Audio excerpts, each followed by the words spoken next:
So hello everyone, যেমনটা তোমাদের বলেছিলাম যে বিকেলবেলা কিন্তু আমাদের এখানে হবে কালী পুজো। বিকেল বলতে কি সন্ধে হয়ে গেছিলো, তখন বাজে 7টা। তো আমাদের হেঁকে বলেই দিয়েছিল যে 7টার সময় যারা যারা ঠাকুর নিয়ে যেতে চাও, সরি ঠাকুর নিয়ে যেতে না, ঠাকুর আনতে যেতে চাও তারা তারা চলে আসো মণ্ডপে।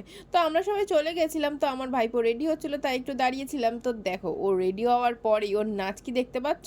জানি ওকে হয়তো এরকম এত ভিড়ের মধ্যে চিনতে পারছো না। তো এই দেখো, প্রথমে তো বাচ্চাদের নাচ শুরু হলো, তারপরে দাঁড়াও, ওয়েট করো, তারপর তো দেখাবো তোমাদেরকে বড়দের নাচের লেভেলটা। তো দেখো, এখানে কিন্তু মাইক চলতে শুরু করেছে, আর এই যে ভিড়টা দেখতে পাচ্ছ, এই যে এখান দিয়ে শুরু হয়েছে নাচা। প্রায় 1 কিলোমিটার ধরে এইভাবে নেচেই চলেছে, আর কত মানুষ নাচছিল জানো। ব্যাস, এই এত কথা বলবে, চুপ হয়ে গেছে, বলবে তো।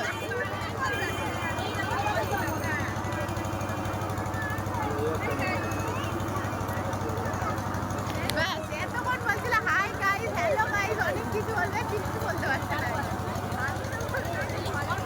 চলো, বিসর্জনের জন্য এসে গেছে এখানে, আর ঠাকুরও আনতে গেছে, আনুক তারপরে আবার ব্যাস, নাচের চোটে উল্টোপাল্টা বকতে শুরু করে দিয়েছি। আনতেছিলাম ঠাকুর আর গল্প দিলাম বিসর্জনে। তো আমাকে মাফ করে দাও তোমরা, আমার একটু ভুল আর মিস্টেক হয়ে গেছে। তো দেখো, ঠাকুর আনতে এসেছিলাম, ঠাকুর নিয়ে আসা হয়ে গেছে। এইবারে দেখো আবারও নাচ শুরু হয়েছে। আর নাচের মধ্যে দেখেছো, বাচ্চাদের থেকে আর ছেলেদের থেকে কার সংখ্যাটা বেশি? তোমরাই কমেন্ট করে বলো তো, ছেলেরা বেশি নাচছে এখানে, না মেয়েরা, না বাচ্চারা?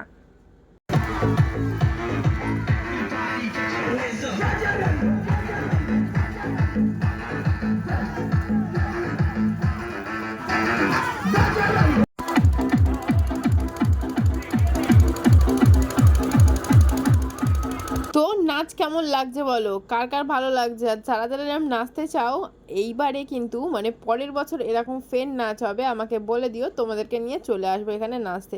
কারণ ওই পার্টিতে গিয়ে এক গাদা মদ খেয়ে, বারে গিয়ে নেচে, তারপরে মদ খেয়ে ড্রাইভিং করে লোক মানুষ মারার থেকে এইভাবে ঠাকুর আনতে গিয়ে বা ঠাকুর বিসর্জনে নেচে এনজয় করা মনে হয় আমার কাছে অনেক বেশি আনন্দের।